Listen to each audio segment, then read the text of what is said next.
Hey,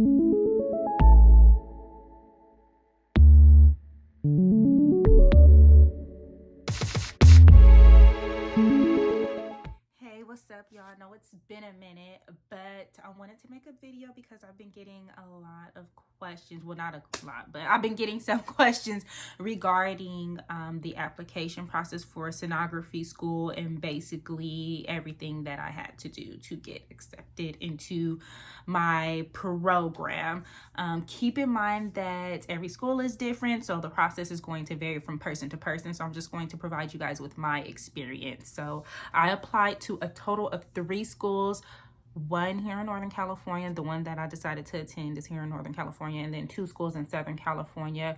For one of the schools, the school I applied to in Van Nuys, I had to take an exam at their school, so on campus, and then 2 of the schools I had to take the Wonderlic SLE exam, and it's basically a test. It's about 50 questions, and it just assesses your cognitive abilities, and it helps admissions reps make decisions regarding who they're going to accept into their program. So yes, I did that. And I applied to these schools because I already had a bachelor's degree, so I wanted to attend a school where if I had a bachelor's degree, I can just start the program. I wouldn't have to take prereqs at another school. If I was straight out of high school, I probably would have taken that route, but now I just wanted to jump through as least hoops as possible to get into my program.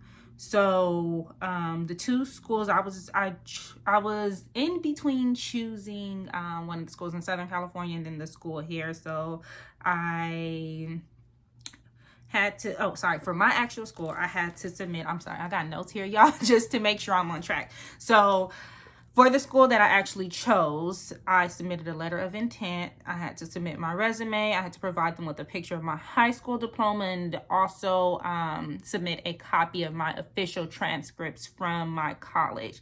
I also had to take a physical exam and provide them with my immunization records and also provide 3 letters of recommendation.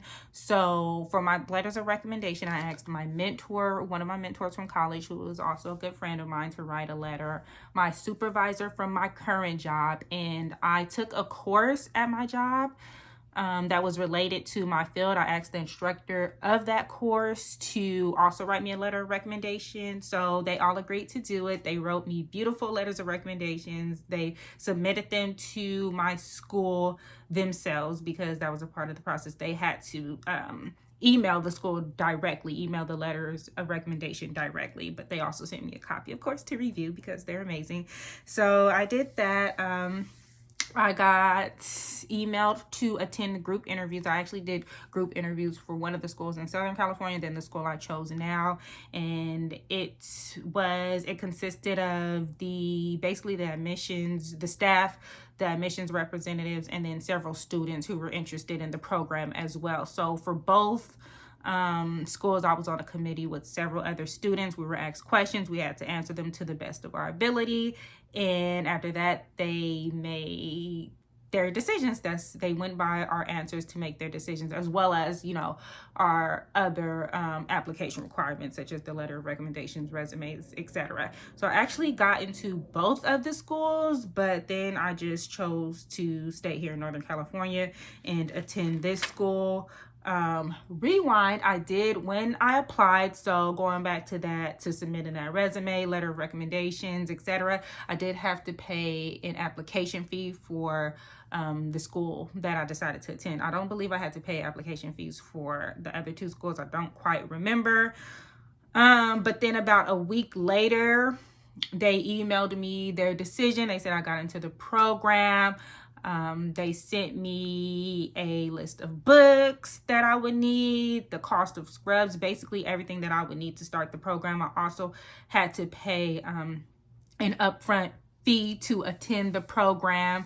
And as far as, my books and supplies were concerned, I would definitely recommend to anybody who just got into a sonography program to shop around for books, because you may find something more affordable than what the school is offering. So my school, they offer, we could buy the books through them or we get the books ourselves. Of course, I'm frugal, so I'm gonna shop around and see and compare prices and see, you know, which would be the most affordable options. And most of my books I did find for a more affordable rate outside of my school, and that was the same way it was in college too, so I already had a little experience there. So yes, and then the program started. I started last November of 2020. After I did everything I was supposed to do, we started off online. So my anatomy and physiology class was completely online, and then when I started ultrasound physics, we went to school once a week. We had a lab day once a week, and then all of my classes following physics, we had lab days twice a week, and we had lecture days twice a week, lecture days from home. Also, the interviews for both schools, my interviews were through Zoom, so they were online. I don't know if I mentioned that or not, but the interviewing process was online. My application process, everything I did was online. Something a little bit of advice I wanted to give you all is something that I wish I would have done differently was to basically budget for the program, because I thought I had everything under control, but it can become costly, especially because you will be a full-time student. You'll definitely have to be devoted to your studies in any medical program. So just make sure you're fully prepared financially. If you have a support system, that's great. I did not have the biggest support system. I had support, but I didn't have the hugest support system, so it was a struggle financially to pay for school and also focus on my studies, because, you know, I had other responsibilities. I did have to continue working. My job offered a program because of COVID to where we can reduce our hours up to 50%. So I was working part-time at my job, basically doing full-time work part-time and also in school, but I needed to work to pay for school. So I definitely wish I would have budgeted better or just considered finances better. But again, I thought I had it under control, but then when I started, it was a completely different story, and that can really be a stressor for you. Just trying to manage time, manage classes, manage how you're going to pay for your program. So I would definitely say a support system, maybe staying at home, staying with the relative for the duration of school, that would be the best option. But if not, definitely budget and see how you're going to be able to provide for yourself while being in school.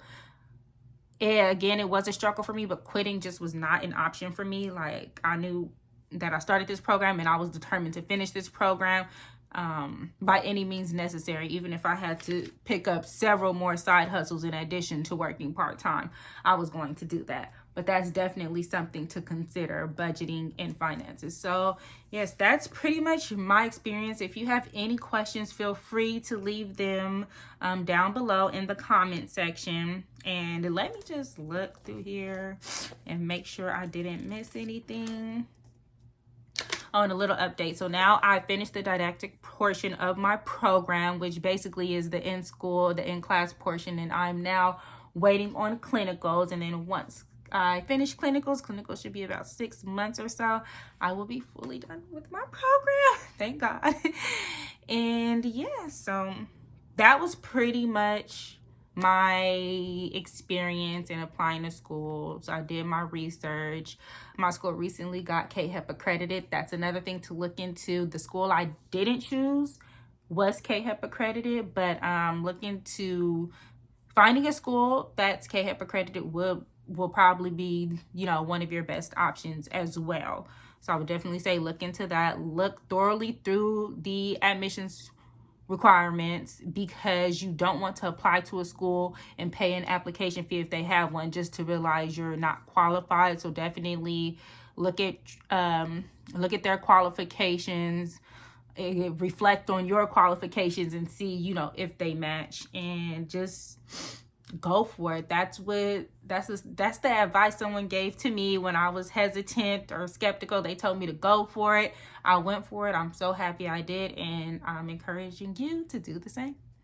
Have a good one.